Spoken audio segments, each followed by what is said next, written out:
ભાજપના Beed ward number 3ના Parakramsinh Jadeja નગરસેવકે ચૂંટણી ન લડવાની કરી જાહેરાત, સંગઠનમાં કાર્યરત રહેવાનું લીધો નિર્ધાર।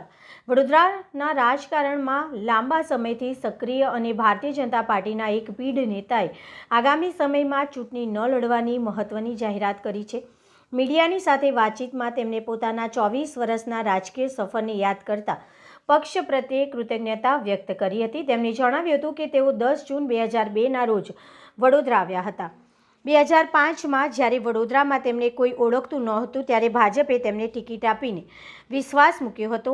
અમે રાજપૂતના દીકરા છીએ, હંમેશા ત્યાગ કરવામાં માનીએ છીએ તેમ કહીને તેમણે સ્પષ્ટ કહ્યું કે હવે તેઓ અન્ય કાર્યકરો માટે તક ઊભી કરવા માંગે છે। પક્ષ દ્વારા તેમના સ્થાને જે કોઈ પણ નવા ઉમેદવારની પસંદગી કરવામાં આવશે તેને જીતાડવાની સંપૂર્ણ જવાબદારી તેઓ પોતે નિભાવશે તેવો વિશ્વાસ પણ તેમણે વ્યક્ત કર્યો હતો। પક્ષે મને વડોદરામાં ઓળખ આપી છે, હવે મારો ધર્મ છે કે જે કાર્યકરોએ મારી સાથે ખભેથી ખભા મિલાવીને કામ કર્યું છે તેમને આગળ આવવાની તક મળે।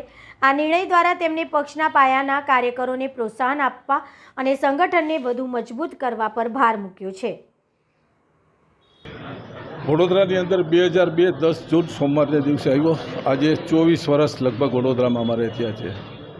આવ્યા 2002ના જૂન મહિનામાં અને 2005ના નવેમ્બર મહિનામાં પાર્ટીએ મને ટિકિટ આપી છે, જ્યારે કદાચ વડોદરાની અંદર બહુ ઓછા લોકો મને ઓળખતા હતા।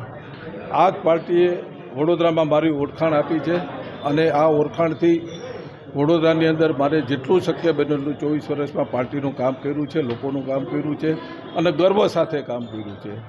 પણ મને પણ જ્યારે ટિકિટ આપી ત્યારે જ મારી જ પાર્ટીના ત્યાં કોઈ કોર્પોરેટરો હતા। મને પાર્ટીએ ટિકિટ આપી એટલે એ લોકોએ હસતા મોઢે સ્વીકારી અને મારી જીતમાં જ્યારે મને વડોદરામાં કોઈ નહોતું ઓળખતું ત્યારે મારી પાર્ટીના કાર્યકરો થકી મને જીત મળી હતી। આજે 20 વર્ષ થયા તે પછી મેં પણ ઘણીવાર જોયું છે કે નીચેના કાર્યકરોને પણ ઈચ્છા હોય છે કે ભાઈ અમારું શું, તો આ જીવન કોઈ લખાવીને આવ્યા નથી અને અમે તો રાજપૂતના દીકરા છીએ મિત્રો, હંમેશા ત્યાગ કરવાવાળા છીએ। તો મારો કાર્યકર્તા જે મારો ખંભો મિલાવીને મારી સાથે કામ કર્યું છે, ભારતીય જનતા પાર્ટીનું કામ કર્યું, એને આવતા દિવસોમાં તક મળે એ માટે થઈને માત્ર ઇલેક્શન નહીં લડવું પણ સંગઠનમાં આજીવન કામ કરવાની સાથે મેં જાહેરાત કરી છે। જીવીશ ત્યાર સુધી ભારતીય જનતા પાર્ટીના કાર્યકર તરીકે કામ કરીશ અને પાર્ટી જે કોઈ મારી જગ્યાએ કોર્પોરેટર તરીકે જે કોઈ નવા વ્યક્તિને નિયુક્ત આવતા દિવસોમાં ચૂંટણીમાં કરશે ત્યારે સર્વપ્રથમ મારી જવાબદારી બની અને વિજેતા બનાવીને પહોંચાડવાની પણ હું જવાબદારી નિભાવીશ। થેન્ક યુ મિત્રો।